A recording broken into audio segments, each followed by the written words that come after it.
É um grande prazer, uma grande honra ter sido convidado para dividir com vocês um pouco da minha experiência, daquilo que eu aprendi ao longo dos últimos anos e um pouco também da minha história. O meu objetivo em ter aceitado esse convite é através desse compartilhamento de informações e de experiências, de alguma forma, poder colaborar com essa fase que você está, essa fase tão importante e crucial da sua vida, onde você está se preparando, se qualificando e ainda decidindo para qual direção você vai seguir na sua vida e na sua carreira. Eu espero realmente que a minha experiência seja importante para você e colabore de alguma forma com as suas decisões futuras.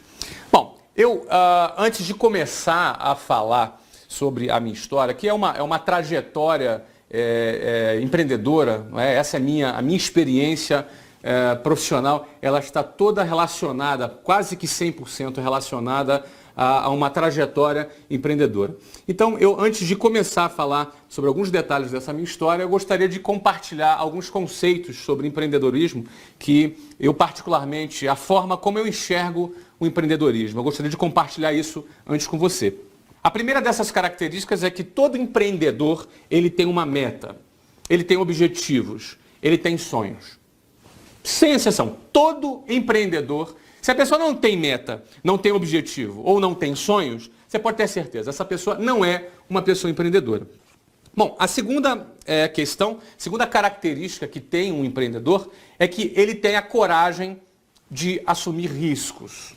Nós vivemos numa sociedade onde o culto à estabilidade ela é muito difundida, muito difundido esse culto à estabilidade. A estabilidade ela é uma sensação fictícia. Às vezes você tem uma vida estável, vem um terremoto, vem uma catástrofe natural, não é? Vem uma morte na família. Nós não temos controle sobre tudo que acontece ao nosso redor. Por isso a estabilidade ela não existe. Então, num cenário onde as pessoas buscam um ambiente mais seguro, isso não colabora para essa segunda característica de um empreendedor, é que ele precisa ter coragem de correr riscos. A terceira característica de um empreendedor, ele trabalha duro para concretizar o projeto dele. O empreendedor é aquele cara que é o primeiro a chegar e que é o último a sair. Ele não trabalha por horário, ele não trabalha porque isso é feriado, fim de semana. O empreendedor trabalha focado em sua meta, focado em seu objetivo. Não é? Não adianta nada ele ter uma visão fantástica de um negócio e não ter a coragem para botar ele em prática. Mas também não adianta nada, ainda que ele tenha tido a visão de iniciar o seu projeto e tenha tido a coragem de dar o primeiro passo, não adianta nada se ele não tiver a disposição de trabalhar duro para concretizar aquele projeto. Eu enxergo o empreendedor dessa forma, alguém que ele tem a meta, objetivos e sonhos, coragem de assumir riscos e de trabalhar duro para concretizar o seu objetivo. Acontece que quando nós chegamos nessa sociedade, e a gente precisa se adequar a essa sociedade, a gente começa um processo de padronização. Todas as crianças, elas entram nesse processo de padronização. A sociedade, nós chegamos numa sociedade que ela já era dessa forma, ela já era desse jeito. Então a gente precisa se padronizar, entrar dentro dessa caixa, dessa sociedade. Eu considero muito importante a gente ser educado, a gente saber viver em sociedade, a gente saber lidar com várias pessoas, respeitar o espaço das outras pessoas, respeitar as leis. Tudo isso é fundamental. Mas quando essa padronização, ela extrapola esse campo social e passa a invadir a sua própria identidade de empreendedor, e ela passa a anular as suas decisões empreendedoras, o seu ímpeto empreendedor, o seu instinto de coragem, de assumir riscos, o teu instinto de sonhar e querer trabalhar duro para realizar. Quando essa padronização começa a entrar nesse ambiente, você começa a se transformar numa pessoa diferente da sua própria essência. E quando você permite que as suas escolhas sejam padronizadas, os seus resultados serão padronizados. As suas decisões deixam de ser decisões empreendedoras e passam a ser decisões padronizadas. Então, eu quero começar assim, contar um pouco da minha história para você, com esse pano de fundo. Com você tendo a consciência que existem decisões empreendedoras e decisões padronizadas.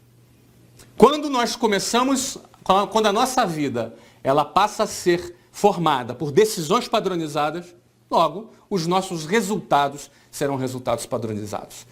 Mas quando nossa vida é pautada por decisões empreendedoras, logo, nós vamos colher resultados também diferentes por conta desse tipo de decisão. Eu quero começar bem lá do início mesmo, não é? Eu venho de uma família de classe média baixa, minha mãe professora do município, dava aula de matemática em escolas públicas, e meu pai sargento do Exército. Ou seja, os dois juntos tinham uma renda baixa, que nos encaixavam, essa renda nos encaixava ali dentro da classe média baixa. Eu vim da periferia do Rio de Janeiro, não sei quantos conhecem aqui, mas o bairro onde eu fui criado por toda a minha vida é o bairro Jabur. O bairro Jabur é depois de Bangu, perto de Santíssimo, Senador Camará. É uma zona ali no meio de várias favelas, Favela do Sapo, Cavalo de Aço, Marco 7, várias favelas ali na zona oeste do Rio de Janeiro, uma das regiões mais pobres do Rio, não é? Dominadas ali por tráfico de drogas, uma região bastante complicada, com gente muito agradável, gente boa, mas gente sofrida. Não é? Sofrida pelo transporte público, pelo sistema de saúde precário que o governo, infelizmente, oferece para toda a população. Eu nasci nesse contexto. Né? Nasci ali em classe média baixa, num apartamento de aproximadamente 70 metros quadrados. Era meu pai, minha mãe, eu, 2 irmãs e a minha avó. Éramos 6 pessoas ali naquele apartamento do bairro Jabur. Eu sempre estudei em escolas públicas, sempre estudei. Desde a minha primeira série, eu fui estudando até para frente, eu estudei em escolas públicas. E nesse contexto, quando eu estava na 8ª série, a minha mãe me tirou da escola, daquela escola pública, e me matriculou num colégio particular, que a gente considerava ser um colégio mais forte, que me ajudaria a me preparar para um concurso público que eu faria, que eu tinha o desejo de fazer na ocasião, para entrar na Marinha. Não é? Eu quis fazer aqueles concursos para as escolas militares, o Colégio Naval, a EPICAR e a SPSEX. Eu queria ser oficial das Forças Armadas, em especial oficial da Marinha. Essa era uma meta que eu tinha, era um objetivo que eu tinha, era aquilo que eu entendia onde eu poderia ali explorar o meu potencial, onde eu poderia ser bem sucedido, que era uma coisa que eu tinha um desejo muito grande. Eu queria dar certo, não é? Eu entendia que ali seria, para mim, um caminho que eu poderia explorar o meu potencial. Bom, eu fui fazer esse concurso. O concurso, na época, era um concurso bem difícil. Era um concurso que eram cerca de 200 a 300 mil candidatos, alguma coisa assim, para apenas 200 vagas. Ou seja, era um concurso que, por vaga, eram cerca de 1.000 a 1.500 pessoas disputando por vaga. Fui lá eu me preparar para esse concurso. Bom, resultados. Eu não só não passei naquele concurso, como quase fui reprovado na 8ª série, porque era muito mais forte do que aquele conteúdo que eu estava acostumado ao longo da minha vida. Então, ralei ali, consegui passar de ano, pelo menos, mas não consegui ser aprovado. Eu estou contando essa história para você porque esse momento foi um momento muito importante para mim, porque eu tive que tomar uma primeira decisão, e foi uma decisão minha, e eu tive que convencer os meus pais, e que talvez fosse a minha primeira decisão não padronizada. Talvez fosse a minha primeira decisão empreendedora. Embora eu tivesse apenas 13 anos de idade, não tivesse a consciência disso, mas o meu instinto, o meu ímpeto, eu tinha um objetivo. Meu objetivo era ser oficial das Forças Armadas. E estava disposto a trabalhar duro para isso. Mas para isso eu tinha que tomar algumas decisões corajosas. A primeira delas foi quando eu não fui aprovado nesse concurso, eu pedi para os meus pais: olha, eu não quero seguir no ensino médio. Não quero, eu quero parar esse ano. Porque o meu objetivo é entrar nessa escola para ser oficial das Forças Armadas. Para isso, eu teria que fazer o concurso no outro ano. Aquele concurso acontecia uma vez por ano. Então, se eu entrasse já no primeiro ano do ensino médio, eu já estaria deixando de lado aquele meu objetivo. Porque o colégio naval ele é equivalente ao ensino médio, depois tem a escola naval, com mais 4 anos, equivalente ao curso superior, e a pessoa sai oficial das Forças Armadas. E era aquilo que eu queria, aquela era a minha decisão, aquele era o meu objetivo. Eu convenci os meus pais a não me matricular no primeiro ano do ensino médio, para que naquele ano eu me dedicasse a estudar mais uma vez para aquele concurso. Né? Eu entendi que se eu me preparasse mais um ano, eu teria muitas chances de conquistar uma daquelas 200 vagas dentre os mais de 200 mil, ou quem sabe 300 mil candidatos. Eu só não me lembro se é 200 ou 300 mil candidatos. Bom, assim foi. Meus pais me deram um voto de confiança, me permitiram que eu fizesse aquilo. Eu me matriculei num curso para me preparar e ralei pra caramba aquele ano. Estudei bastante. Estudei como eu não tinha estudado minha vida inteira. Estudei fim de semana, de noite. Eu me superei. Na minha referência, eu acho que eu tinha me superado. Chegou no final do ano, resultado. Qual foi o resultado? Eu não passei de novo. Mais uma vez, eu não passei. Eu fiquei talvez entre os 500 primeiros dos 200 mil, mas isso não era suficiente. Eram apenas 200 vagas. Mais uma vez eu não passei. Eu com 14 anos, eu terminando, não entrei no ensino médio, e com 14 anos eu não fui aprovado. Aconteceu o que talvez muitos temessem. Flávio, mas e se você não passa? Não importa, eu vou me dedicar, eu vou passar. E eu não passei. Eu fracassei mais uma vez naquele ano. Diante daquele resultado, obviamente, que nem eu e nem meus pais ficaram satisfeitos, mas ao mesmo tempo meus pais reconheceram bastante o quanto eu me dediquei.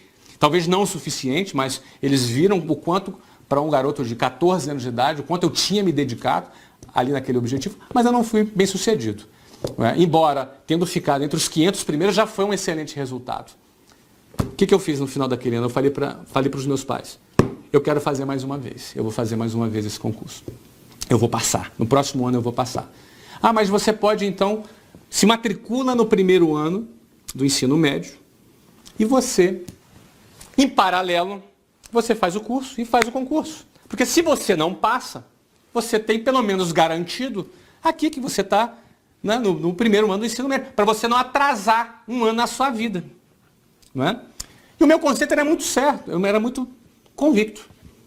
Atrasar um ano na minha vida era eu fazer o que eu não quero, porque eu queria atingir aquilo que eu queria. Aquele era a minha meta, era meu objetivo, era meu sonho. Eu passando naquele ano, não faria nenhum sentido aquele ano, eu teria que voltar igual. Não, mas se você não passa... Não, eu não passa, eu vou me dedicar, eu vou pagar o preço que for necessário. Essa foi a minha decisão. Convenci os meus pais, mais uma vez, disso. Convenci os meus pais. E aquele ano eu falei, não, eu vou estudar 2 vezes. O que eu achei que eu estudei muito, então não foi suficiente. Eu vou estudar o dobro, vou estudar mais. Eu vou pegar pesado, eu vou estudar mais. Eu tinha agora 14 anos. E o que aconteceu?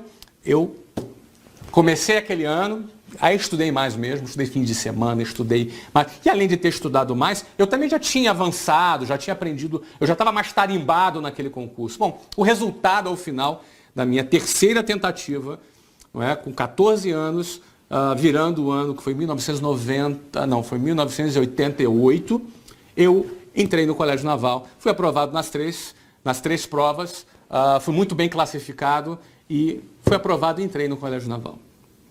É fato que hoje eu não sou um oficial da Marinha, você já faz ideia que eu não segui a carreira na Marinha. Não é? Eu não me identifiquei, porque na realidade dentro daquele processo eu via que eu precisava ser super padronizado dentro de um outro sistema. E realmente essa coisa de me sentir padronizado instintivamente já não me fazia bem. Eu não me adaptei com a vida militar e acabei saindo. Tive excelentes experiências, tenho grandes amigos na Marinha, mas acabei saindo. Mas o que eu trago daquela situação é que eu, aluno de escola pública, eu, aluno que recebia um conteúdo num nível bem mais baixo que os outros alunos das melhores escolas, me dedicando, ralando, correndo riscos, eu era capaz de atingir um objetivo. Eu tinha metas, objetivos e sonhos, eu tive a coragem de assumir riscos e eu trabalhei duro para concretizar aquele objetivo. Aquele foi o meu primeiro empreendimento ali, eu me entendendo por gente, não é? Não eu como espermatozoide. Ali eu me entendendo por gente, aquele ali foi um grande empreendimento e me trouxe muitos ensinamentos. Eu entendi que eu era capaz de conseguir aquilo que eu queria. O que eu quiser, eu sou capaz. O que eu quiser. O que eu botar na minha cabeça, eu sou capaz de conseguir. O que eu quiser. Agora eu vou ter que ter coragem de correr riscos. E eu tenho que ter disposição para ralar e trabalhar forte. Não é? Então, eu consegui hoje, fazendo essa análise, na época eu não tinha essa análise, mas fazendo hoje essa análise, eu vejo que aquilo foi muito importante para mim. Em especial, quando eu, saindo do Colégio Naval, meu novo objetivo eu gostava muito de matemática, física, exatas, eu tinha um excelente resultado nas provas, eu tinha muita facilidade. Então, eu escolhi fazer engenharia da computação, engenharia mecatrônica, ou engenharia de sistemas. Não é? Essa foi a área que eu escolhi para eu estudar. Eu fiz lá para a USP, para mecatrônica, para a Unicamp, para engenharia de computação e na UF, para ciência da computação. UF lá no Rio de Janeiro. Então assim, eu entendi na época, qual é a melhor faculdade que tem? A USP é boa, a Unicamp é boa, e eu não tinha nem hipótese de pagar uma faculdade, minha família não tinha nenhuma condição de pagar a faculdade para mim. Então, eu vou para essas melhores faculdades. Fiz o vestibular no final do terceiro ano, eu saí do Colégio Naval, fiz o vestibular. Foi muito fácil passar em todos os vestibulares, porque eu já estava muito preparado. Toda a preparação que eu fiz para aquele concurso me deu... eu estava preparado o suficiente, passei em todos os vestibulares e estava pronto para ir para a Unicamp, que tinha sido a minha escolha. Eu ia estudar na Unicamp e engenharia de computação. E aí uma história de amor começa. Eu conheci a Luciana, eu tinha... 18 anos de idade, e a Luciana tinha 15 anos de idade. Ela era linda. Aliás, ela é até hoje. Eu sou casado com a Luciana até hoje. Vamos fazer agora no final do ano, 21 anos de casados. Mas eu me apaixonei pela Luciana. A primeira menina que eu me apaixonei, e eu falei, não, eu não quero sair do lado dessa menina de jeito nenhum. Eu não vou para São Paulo. Eu não vou para São Paulo, eu não vou para a Unicamp. Aí um monte de gente já me chamou de maluco. Você tá louco, cara, vai para a Unicamp, você passou para lá, vai para lá. Não, eu não vou mais. Não vou para a Unicamp, me apaixonei pela Luciana, é do lado dessa menina que eu quero passar o resto da minha vida. Não é? Então, em 1991, como eu decidi não ir para a Unicamp, a minha decisão então foi ficar no Rio de Janeiro, na UF, estudando ciência da computação. A minha matrícula na UF, ela começaria no segundo semestre de 91. Então eu tinha o primeiro semestre inteiro, que eu não tinha nada para fazer, eu já tinha 19 anos. Eu pensei, pronto, vou arrumar um emprego. Pela primeira vez vou trabalhar, nunca tinha trabalhado. Eu comecei tarde a trabalhar, com 19 anos eu até considero que eu comecei tarde. Mas já falei, olha, eu vou ter uma experiência profissional. Minha faculdade era de manhã, ou seja, eu não tinha a menor possibilidade de trabalhar. Não é? Estudando de manhã, mas até começar a faculdade eu vou arrumar um bico, vou arrumar alguma coisa para eu poder ter pelo menos alguma experiência profissional. Vi um anúncio no jornal e eu falei, cara, tá aqui, ó, esse anúncio eu vou lá. Se eu for selecionado, se eu não for, pelo menos é uma experiência que eu vou ter. Então, assim eu tomei a decisão de buscar o meu primeiro emprego. Não é? E quando eu fui para esse anúncio, acordei lá, 5h30 da manhã, peguei lá o meu 396 lá no ponto final do Jabur, Praça Tiradentes, e o ônibus era lotado de gente, era 2 horas pela Avenida Brasil, 1h30, 2 horas se tivesse trânsito pela Avenida Brasil com ônibus lotados.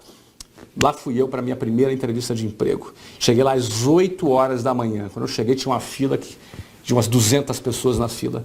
Eu fui ser atendido meio-dia e por uma razão que você não me pergunte qual, eu fui selecionado para participar de um processo seletivo com 40 pessoas. Nesse processo seletivo eu me encantei. Eu conheci a empresa, eu conheci a filosofia da empresa, eu conheci como eles pensavam. Enfim, eu tive um contato com esse ambiente empresarial, eu tive um contato com uma linguagem mais corporativa que eu nunca tinha tido. Até então, eu me media pelas minhas conquistas acadêmicas, eu era inteligente, eu passava no concurso, eu passava no vestibular. Pô, bacana, minha autoestima estava bacana, porque eu me sentia vencendo dentro daquele cenário. Mas quando eu entrei no ambiente corporativo e vi todo aquele cenário, eu falei, opa, existe um mundo aqui que eu não conheço. Existe um mundo que eu não conheço. Naquela empresa existia um plano de carreira, existia um processo meritocrático. O emprego que eu fui buscar era na área comercial, ou seja, o meu trabalho, caso eu fosse contratado, era matricular novos alunos, era trazer novos alunos para a escola, não é? Era vender a ideia daquele curso de inglês para trazer novos alunos para a escola. Não é? E não era lá um trabalho muito recomendado, porque eu não tinha salário fixo, não tinha carteira assinada, eu ganhava comissão. Era essa a minha condição, eu ganhava comissão. Então, você já pode imaginar, não é? Talvez muitas pessoas da minha família, não, isso aqui é uma coisa instável, isso não tem segurança, isso não tem futuro. Não é? Muitos amigos, Flávio, você é um menino inteligente, está vendendo o curso de inglês. Não é? Então eu acabei me envolvendo, eu me apaixonei por aquilo. Gostei de realizar o trabalho e, em especial, eu me apaixonei pelo plano de carreira. O plano de carreira daquela empresa dizia, ó, se você cumprir tal meta, você vai chegar a um determinado cargo, você vai ganhar tanto. Se você cumprir tal meta, você chega a tanto. Eu falei, cara, peraí. Se eu tenho um objetivo, tenho a coragem de assumir e estou disposto a pagar o preço, cara, só depende de mim. Se só depende de mim, eu vou fazer. Não é? Então eu entrei naquele trabalho, agarrei aquela oportunidade que para muitos não era nada recomendável, e não era mesmo, do ponto de vista padronizado, do ponto de vista convencional, não era mesmo, mas eu estava muito mais voltado para os meus objetivos e o que aquilo poderia colaborar comigo do que com a padronização. Eu encarei aquilo e fui adiante. E outra coisa, aquele trabalho me dava a perspectiva rápida de eu me casar com a Luciana. Era o meu objetivo, eu queria me casar com a Luciana. O mais rápido possível. Era o meu objetivo, eu estava apaixonado e eu tinha certeza que eu queria passar o resto da vida do lado dela. O que aconteceu? Eu peguei, comecei a trabalhar, aí trabalhei forte, de manhã, de tarde, de noite, fui cumprindo as metas. Cheguei a gerente em 2 meses e meio. Ou seja, com 2 meses e meio de empresa eu já ganhava, tipo, a moeda de hoje, né? Que na época era cruzeiro, né? Então a moeda de hoje, tipo, uns R$2.000. Eu tinha 19 anos de idade. Não é? Fui trabalhando, fui transferido para a Venezuela, naquela empresa. Voltei para o Brasil, cheguei a um cargo de diretor. Aos 20 anos, eu tinha 20 anos e a Luciana 17 anos, eu me casei com a Luciana. Eu tinha 20 anos e a Luciana 17 anos. Muitos me chamaram de louco, de maluco, você tem que aproveitar a vida. Eu respeito, né? Eu acho que cada pessoa, eu respeito a decisão de cada pessoa. Mas para mim, aproveitar a vida era estar do lado da Luciana. Para mim, aproveitar a vida era construir a minha família, era construir a minha história. Essa era a minha forma de ver. Eu não queria estar padronizado, que não, tem que aproveitar a vida, tem que, enfim. Eu queria, era aquilo que eu escolhi para mim. Eu encontrei a pessoa certa e eu queria me casar com aquela pessoa. E me casei aos 20 anos de idade e ela com 17 anos. Aos 23 anos de idade, eu já ocupava um cargo de diretor e já ganhava um bom salário. Talvez eu ganhasse equivalente a uns R$15.000 hoje. Não é? Eu com 23 anos, a Luciana 20 anos. Luciana trabalhava na administração, ganhava mais uns R$2.000. Então talvez nós dois juntos já tivéssemos um equivalente a uma renda de R$17.000. Eu tinha 23 anos e ela 21 anos. É óbvio que no meio desse período eu já não tinha mais nenhum interesse na área de tecnologia, na área de ciência da computação. Minha faculdade ficou trancada lá. E eu fiquei dedicado 100% ao meu projeto. Só que com 23 anos, ainda que eu estivesse já ganhando esse salário, que era um bom salário, é um bom salário hoje, imagina na época, não é?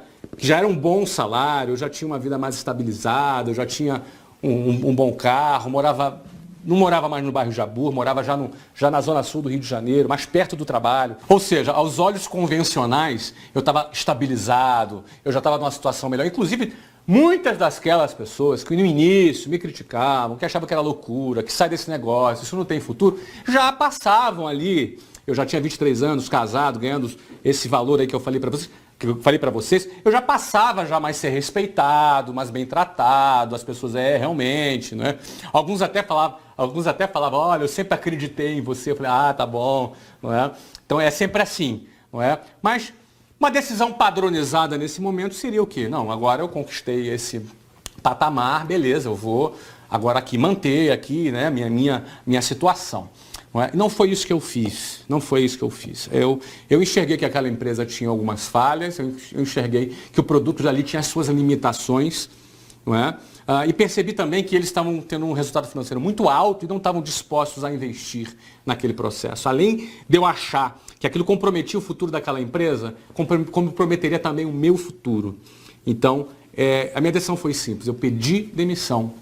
Eu saí daquela empresa depois de trabalhar quase 4 anos, ganhando muito bem, não é, para abrir o meu próprio negócio. Então, no dia 3 de abril de 1995, a primeira unidade, a primeira escola da WhatsApp foi inaugurada no centro do Rio de Janeiro, na Rua da Alfândega, na esquina, com a Avenida Rio Branco. Foi a minha primeira empresa, a WhatsApp, que hoje acabou se tornando líder no setor de ensino de inglês para adultos, mas na época eu tinha 23 anos de idade, a Luciana tinha 20 anos de idade, e nós fundamos aquela empresa, que aquilo ali passou a ser a nossa meta, nosso objetivo e nosso sonho, que era criar a maior rede de ensino de línguas do Brasil para adultos. Essa era a nossa meta, não é? Então, nós, e além dessa ser a nossa meta, nós tivemos a coragem de pedir demissão e sair daquela empresa, sem nenhuma garantia.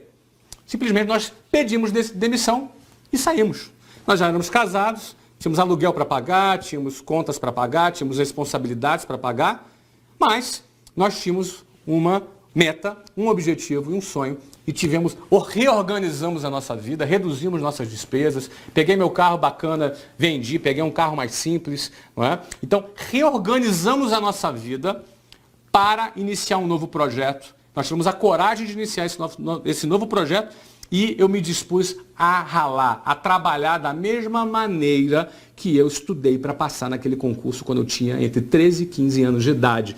Era a mesma coisa, era o mesmo DNA, era o mesmo conceito. E eu acreditava que eu era capaz de fazer. Não é? Podia estar tudo errado. Eu podia me endividar todo. Podia. Não tinha nenhuma garantia. Mas eu planejei e nós tivemos a coragem de meter a mão na massa. Eu digo isso porque para montar uma escola, naquela época, você precisaria de uns 180 a 200 mil reais. Eu não tinha esse dinheiro. Nem meus pais poderiam me ajudar, porque meus pais não tinham a menor condição. O apartamento que eles moravam custavam cerca de 30 mil reais. Ou seja, praticamente não garantia nenhum aluguel.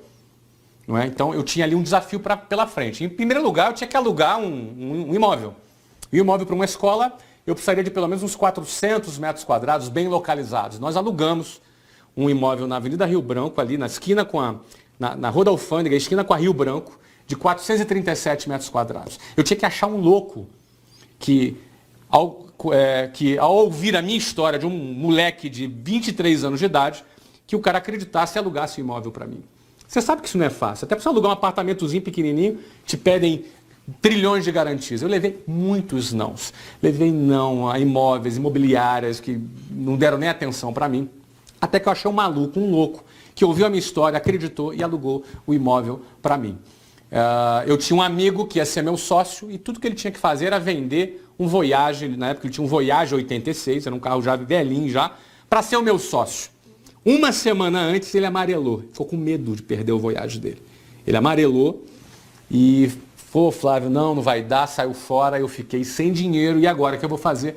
Fui lá conseguir 20 mil reais, 10 mil no meu e 10 mil no da Luciana. 20 mil reais no cheque especial, pagando 12% de juros ao mês. Isso não é nada que eu recomende para ninguém, mas foi o recurso que eu tive para poder iniciar o meu negócio. E é óbvio, 20 mil reais não era suficiente, né? Porque logo no outro mês tinha que pagar salário, logo no outro mês tinha que pagar aluguel, tinha que pagar energia, todas as despesas, não é? De 20 funcionários que inicialmente a escola teve. E aí, o que contou? O meu trabalho e a disposição de trabalhar. A gente tinha que vender, a gente tinha que captar novos alunos, a gente tinha que prospectar novos alunos. Né? Com o dinheiro da matrícula, com o dinheiro das mensalidades, eu tinha que pagar todos os meus compromissos. Aí, e se não captasse aluno? E se não tivesse dinheiro? Não tinha dinheiro para pagar? Simples assim. Mas na minha cabeça não existia essa possibilidade. Pode parecer estranho para você, mas eu já trabalhava há 4 anos nesse trabalho de prospecção de novos alunos. Eu estava bastante confiante que eu era capaz de fazer isso. E nós fizemos. Nós colocamos mais de 1.000 alunos na primeira escola, né, que foi mais do que suficiente para poder a gente pagar todos os nossos compromissos e ainda aos 9 meses, maio, junho, julho, agosto, setembro, outubro, novembro, dezembro, 8 meses. 8 meses mais tarde eu abri a segunda escola. Nós abrimos a segunda escola em São Paulo, dessa vez na Avenida Paulista, um dos metros quadrados mais caros do Brasil. Ou seja, pelo menos 4, 5 vezes mais caro o aluguel lá na Avenida Paulista do que nessa da Rua da Alfândega. Também não foi fácil achar um maluco que alugasse um imóvel para um moleque de 23 anos de idade, não é? Que tinha um projeto, que tinha uma escola no Rio de Janeiro. Já tinha uma história, mas não importa, eu estava chegando em São Paulo. E a gente escolheu a Avenida Paulista porque ali estava o nosso público, público adulto. Pessoas que precisavam aprender inglês mais rápido, por razões profissionais. Era naquele ponto que a gente queria. Foi ali que a gente planejou. Encontramos um outro louco, alugou um imóvel para nós e botamos mais de 1.500 alunos no primeiro ano. E essa escola foi uma das escolas que gerou mais receita para a nossa rede.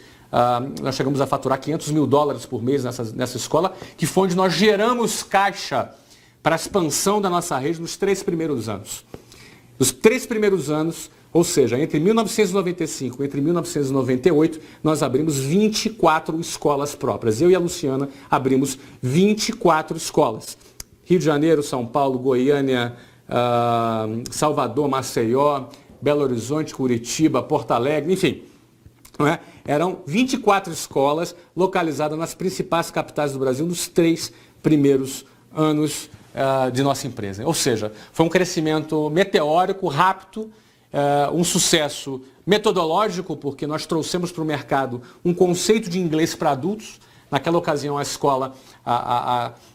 escolas de inglês eram muito focadas para crianças e adolescentes e a gente revolucionou, a gente pensou fora da caixinha e criou um modelo de ensino voltado para o público adulto que desse à pessoa um resultado mais rápido. Porque o adulto não quer ser professor de inglês, então ele não precisava ficar 7 anos, 10 anos estudando inglês. Ele queria falar, conversar, se comunicar, que essa é a proposta que a WhatsApp tem e por isso que ela hoje matricula um novo aluno a cada 5 minutos. Hoje é matriculado na WhatsApp.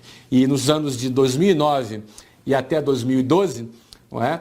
A WhatsApp abriu uma nova escola a cada 2 dias. Então essa é a história da WhatsApp, essa é a história dessa primeira empresa que eu fundei. Com base em uma série de decisões que não eram padronizadas. Não era padronizado eu largar minha faculdade em Campinas para ficar no Rio, não era padronizado eu trancá-la para poder me dedicar a vender curso de inglês, aí eu me casar com 20 anos, aí eu abri uma escola deixando um salário de R$15 mil.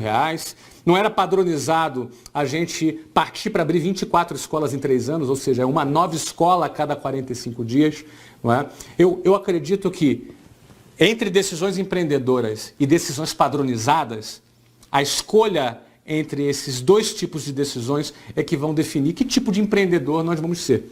Porque eu já te falei, empreendedor todos nós somos.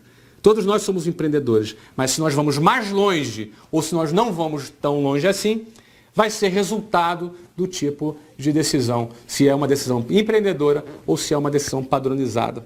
Não é? A WhatsApp foi vendida agora, no mês de abril de 2013 para Abril Educação, numa transação bilionária. Né? Isso é uma coisa pública, saiu em vários jornais, saiu em várias revistas. Não é? A concretização desse negócio, a realização do lucro desse negócio foi feita após 18 anos, não é? Entre 1995 e 2013. 18 anos mais tarde, a WhatsApp e todo o grupo Omets, que foi o grupo de empresas que eu dirigi e fundei, que a WhatsApp é apenas uma dessas empresas, talvez a mais famosa, que se tornou mais conhecida, não é? Mas esse grupo foi vendido, incorporado pelo Grupo Abril, que para um empreendedor, quando a sua empresa ela é vendida, é porque o mercado passou a ver valor nessa empresa. Ou seja, o ápice da realização de um empreendedor é quando ele cria um negócio e aquele negócio despertou interesse no mercado e ele é vendido. Eu hoje tenho 41 anos de idade, finalizei esse ciclo ali com as empresas relacionadas à educação de línguas, escolas de línguas, não é? E agora? Eu tenho 41 anos, então agora é hora da gente dar um tempo, vamos agora acalmar, vamos passear, quem sabe me aposentar. O que vocês acham? Tem uma outra coisa, empreendedor nunca se aposenta. Empreendedor é um cara que gosta de viver, gosta de realizar, entendeu?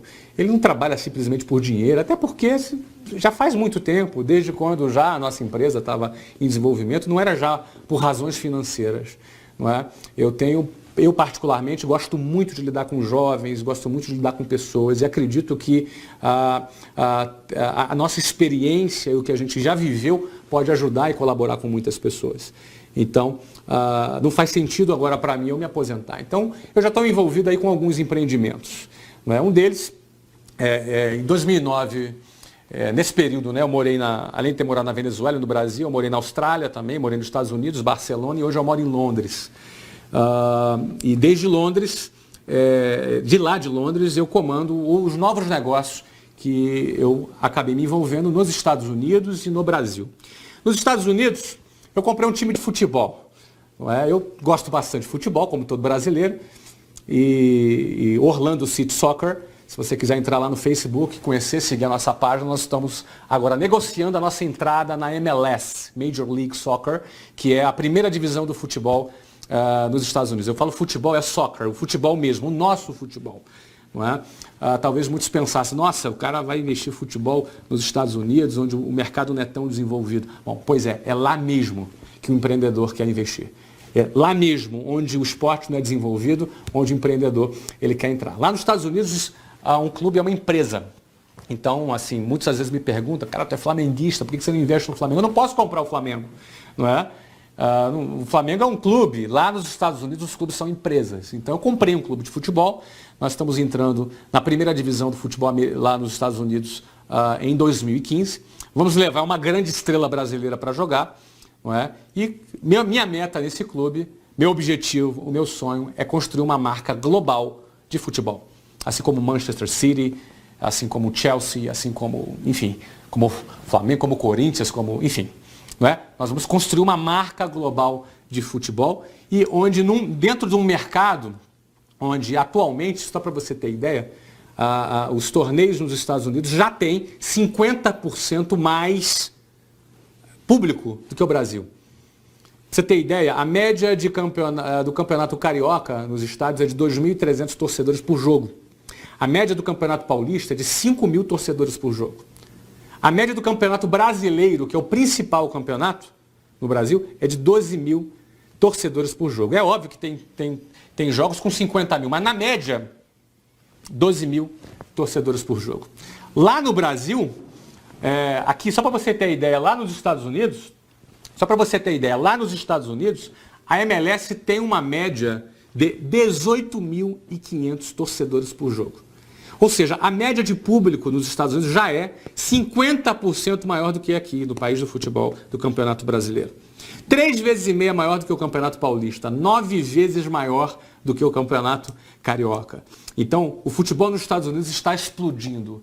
Nós entramos agora no futebol e minha meta com esse clube é criar uma marca global de futebol. Recentemente fizemos um amistoso com o atual campeão brasileiro, o Fluminense. Foi transmitido ao vivo aqui pela Sport TV no Brasil. Quase a gente ganhou. A gente perdeu o jogo por 4-3 para o Fluminense. Foi um jogo bastante interessante. Esse é um dos empreendimentos que eu estou envolvido. Um segundo empreendimento que eu estou envolvido é o Geração de Valor. Talvez alguns conheçam, talvez outros não conheçam. Eu convido a você para visitar canal Geração de Valor no Facebook, facebook.com/canal Geração de Valor. Eu diariamente atualizo esse perfil. Eu pessoalmente tenho esse perfil com a finalidade de compartilhar minhas experiências, compartilhar conhecimento, encorajar e desafiar pessoas a acreditarem no seu potencial e a empreenderem. Só para você ter ideia, nesses últimos 24 meses eu fundei esse canal, criei esse perfil e comecei a escrever. Hoje nós temos mais de 1.200.000 pessoas que participam desse canal, que seguem o Geração de Valor no Facebook e acabam tendo contato com o conteúdo que eu pessoalmente desenvolvo. Inclusive eu convido a você a entrar na página e interagir comigo. Eu interajo ali com a página todos os dias, sem exceção, eu participo dessa página. Então esse é um empreendimento que eu tenho bastante carinho, que é onde eu divido meu conhecimento, que é onde eu ali compartilho minha visão e experiências com jovens que estão ali iniciando a sua carreira, e você é convidado a participar também dessa página. No segundo semestre, agora no final desse segundo semestre agora, nós vamos lançar a segunda fase do Geração de Valor, que para aqueles que querem se aprofundar, nós vamos criar eventos e cursos voltados para quem deseja explorar mais o seu potencial e para quem deseja empreender. Você está convidado ali, ao participar da página, você já vai ficar antenado de tudo que está acontecendo por ali. Não é? E tem mais novidades, tem mais coisas que eu ainda não anunciei e que em breve vou anunciar a respeito dos meus novos empreendimentos. Mas o que eu quero deixar aqui registrado para você é que eu venho de família de classe média baixa, eu venho de escolas públicas, tá? Eu não tenho QI, quem me indique, eu nunca tive nenhum favorecimento, nunca fiz negócios com o governo, aliás, não quero, nunca fiz, nunca pretendo fazer negócios com o governo, não é? Então, eu entendo que eu não sou melhor do que ninguém. Eu passei 2 horas, de 2 horas para ir, entre 2 horas para voltar, 4 horas por dia amassado dentro de um ônibus ou dentro de um trem para ir e voltar do meu trabalho, mas com uma meta, com um objetivo e com um sonho. Eu não sou melhor do que você, eu não sou melhor do que ninguém. Não é? Eu acredito que quando você tem uma meta, um objetivo e um sonho, quando você tem a coragem de assumir riscos e está disposto a trabalhar forte, quando você, acima de tudo, você abandona o padrãozinho, abandona aquela caixinha, não é? Abandona aquela maneira, não é? Você rejeita aquela forma convencional e padronizada que te foi apresentada. Um novo cenário abre para você, não é? Você passa a acreditar que você é capaz de realizar. E quando você acredita, quando você sonha e tem coragem e está disposto a trabalhar, as suas chances de vencer, elas aumentam muito mais. Então, a mensagem que eu quero deixar para você é que acredite no seu potencial. Tá? Não se intimide com as chacotas ou com as críticas. Não é? Tenha coragem de pensar fora do padrão. E se faz muito tempo que não estão te chamando de louco, é que você deve estar errando alguma coisa. Porque todas as vezes que você resolver sair do padrão, você vai ser criticado, vai ser chamado de louco. Acho que o Brasil, o mundo precisa de novos líderes, pessoas corajosas que sejam dispostas a fazer a diferença. Em todos os setores da sociedade, inclusive na política, inclusive no setor empresarial, no setor das organizações não governamentais, no setor social. Não é? Eventualmente você é um cara mais artístico, então empreenda no seu lado mais artístico, tenha coragem de assumir aquilo que você quer, né? De correr riscos para você realizar o seu projeto de vida. Cada um tem seu projeto, eu contei o meu aqui, isso aqui não é uma regra, não é? É minha vida, é minha história, mas eu acredito que para a sua vida, para o seu projeto de vida, o que você quer alcançar para você, eu acredito que esses princípios, de alguma forma, pelo menos eu desejo que tenha colaborado com você. Tá legal, gente? Pessoal, um grande abraço, um prazer imenso aqui ter investido esse tempo junto com vocês. Eu desejo tudo de melhor, todo sucesso para você na sua carreira. Um abraço.